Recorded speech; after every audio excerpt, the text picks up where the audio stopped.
Today I wanted to share, he's not a very known saint, but as I started reading his life, I was just absolutely blown away. And, obviously the martyrs for a lot of reasons, because I just see like my own shortcomings, and I just pray and hope that I have such faith.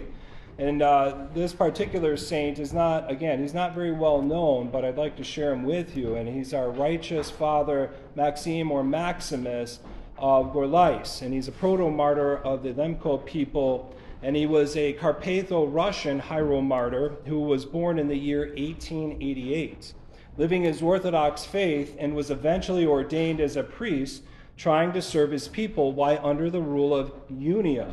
And if you don't know the word Unia, or more commonly called unate, who appear, so Unia appears to be Orthodox, but they are not, and are in full communion with the papists, that is, the Roman Catholic Church. And in this region, during the time of St. Maximus, his region was enforced by the Roman Catholic Austrian imperial government. However, the infamous union with Rome did not originate with the masses of the common people, but was imposed through the machinations of the urban merchant class and small minority of the clergy, who greatly desired the same feudal rights as Roman Catholic groups enjoyed within their society because of the way things were constructed within there and through the papacy. Thus, these two classes of people betrayed their Orthodox princes, their princes and the faithful, which led to great struggles with fire and sword. And even after the victory of the Unia, orthodoxy was not so quickly forgotten, though. So to further deceive the people, the Uniates carefully preserved the Orthodox practice, but only outwardly. After conquering with force, now the tactics changed to a policy of slow and gradual Latinization, and they found this could be far more successful in the long run than one of outright imposition of the Roman ritual. And I want to be very clear about this. Mind you, a lot of this information that I'm citing right now is from an article in 1997 as I was doing research on this saint. And it was composed, though, to help the faithful, because he was canonized in 1994, actually. And it was composed to help the faithful understand the circumstances that the saint and the people face. So this is nothing new, and we're seeing it today as well. Yet the cultural inclination of the Lancôme people toward the Russian Orthodox expression could not be silenced, even in the providence of that region. And in the eyes of the most prominent Galicians and Lemkos, the Unia was but the instrument and means employed to sunder the one Russian family, and they directed their gaze toward orthodoxy as the ancient and original faith of their people when Holy Russia had been won. Now this gets a lot deeper and truthfully a lot more disturbing, but for now, the main point that I'm trying to convey, again, is what St. Maximus and the faithful Orthodox in this region were facing during this time. And to give you a little background about St. Maximus as well, and I think you'll appreciate it, because in my talk that I did on Friday, too, I really like the word organic with everything, with our faith and how we grow future clergy and all those ways. I really like it, and I see it here with St. Maximus as well. So now in the life of proto-martyr Maximus, he was born to a family of a prosperous farmer, Timothy and his wife Christina, in the village of Galicia, a region of Central Europe on the north side of the Carpathians, now which is considered southeast Poland or Ukraine. His father served as the choir director in the local parish, and after finishing 4 years of study at the local high school, Maximus crossed the border into Russia to become a novice at the Puchayev Lavra.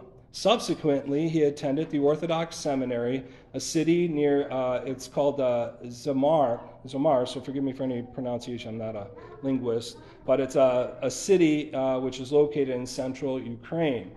And it's also a central area for agricultural region as well. Completing his studies, though, he married a young Orthodox woman, Pelagia, and was ordained as a deacon and then to the priesthood before returning to his home.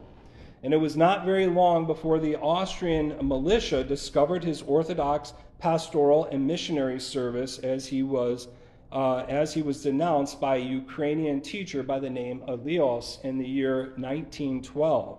Immediately, the Austrian armed police officers put Maxim in chains and sent him to prison.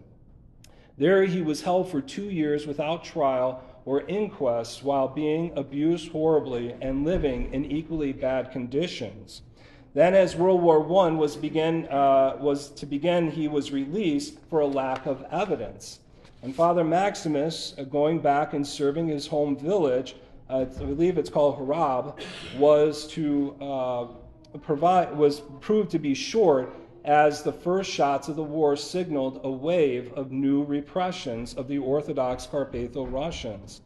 The militia on August 4th, 1914, arrested the whole family of the young priests and dragged them off in shackles to the prisons in Gorlicia. And Father Maxim and his mother, brother, and wife were forced to travel on foot to the prison while being prodded by bayonets of the armed officers.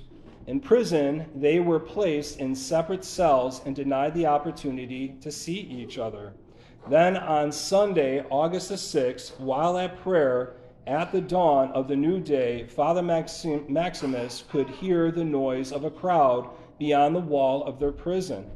The noise was accompanied finally by a loud and thud of a mustached German captain named Dietrich, and he entered the prison grounds accompanied by 2 soldiers and four armed officers. The captain was known to be a cruel and sadistic person. This group was followed by the prison wardens, some civil servants, officers, and a group of curious women led by Matishka, the leader of this armed brigade. As silence fell, the order was given to the warden to bring Father Maximus from his cell. With that order, 2 soldiers led the 28-year-old Orthodox priest from the prison, and Father Maximus suddenly realized where they were taking him, and humbly and with dignity he asked, "Be so good as to not hold me. I will go peacefully whichever way you wish." Even after the taunting of the crowd did not affect his courageous bearing as he walked calmly and with measured stride to the fateful wall, as befitting a follower of Christ. And the captain Dietrich ripped off Father Maximus's cross, from his chest and tossing it on the ground, where he trampled it with his feet. As the captain bound Father Maximus's hands behind his back and blindfolded him, Father Maximus exclaimed that it was not necessary, as he had no intention of running away. But the captain laughed and then marked him with a white chalk line on Father Maximus's black cassock as undercassock for a target for the rifleman. In the silence of the moments, as the executioners were arranged, the leader of this brigade read the death sentence with a short command from the captain, and the saber was raised and lowered. With that action, shots echoed through the prison, and Father Maximus's voice could then be heard, first strongly, but diminishing as he spoke, "Long live the Russian people." Then, leaning against the wall, he said, "Long live Holy Orthodox faith." And finally, he barely with audible, "Long live Slavdom." As his powerful frame slid down the wall, an officer ended Father Maximus' suffering by firing 3 shots from his pistol into the blessed saint's head. Through all of this, Father Maximus' father and mother watched his horrific death, and in silence, and as the final shots echoed through the prison, his wife fell senselessly to the ground. Thus died Father Maximus, a martyr for the Orthodox Christian faith. And so why am I sharing this? Not to, ruin our Sunday by any stretch of the imagination. I mean, we see the outward persecution, and that's exactly what the cross is. We see a crucified man where all the religious authorities of his time came together. the secular civil authorities came together and they crucified what? An innocent man, an innocent Jew of his times.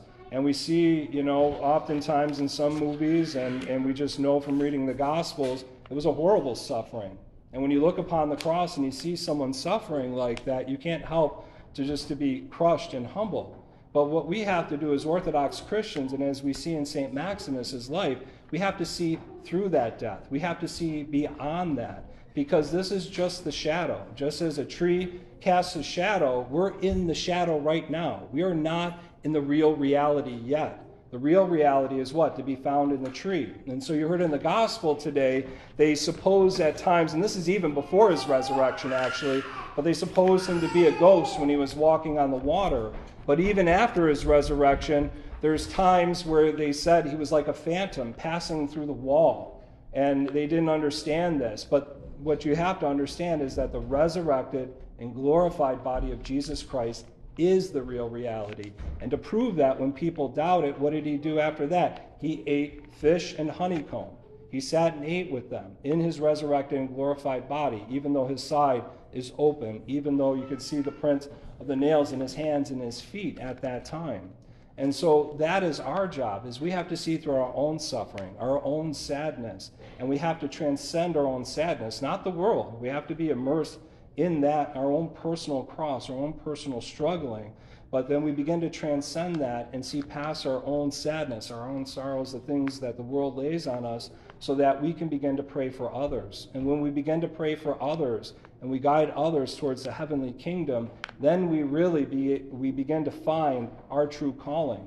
Because what we have to remember is each one of us are called as Orthodox Christians to go through the process of theosis, purification, illumination, deification, purification, constant repentance, illumination, participating of the life-saving sacraments of the church, and then deification, as St. Paul says, to become like God, lowercase g. And this is our high calling. And what is simply a saint? It means a holy person. And every single one of you are called to be a holy person, like the saints, because they had their shortcomings, they had their faults as well. But through them, we can see an icon of Christ and how they were able to overcome those things. And I was just saying earlier to somebody too, is there's this confusion amongst Protestants. Oh, you're praying to a saint, blah, blah, blah. You're almost like, no, it would be the same thing, God forbid, if I was in the hospital and I said, brother, sister, pray for me, right? That's what we're saying to the saints. I'm suffering, I'm afflicted, I'm hurting, I don't know how to overcome this temptation. Please pray for me. Pray to a merciful God. May the Blessed Mother intercede on my behalf. That is the life that we're called to live. And that is the life that we see in St. Maximus, is that when we're called, and we're called to serve God, we do it humbly, we do it obediently, and we do it, most of all, we do it honorably. We do it the right way, because that's our life as an Orthodox Christian. So may God be with you all, and I hope this resonates with each one of you, and may the saints pray to us for each one. Amen.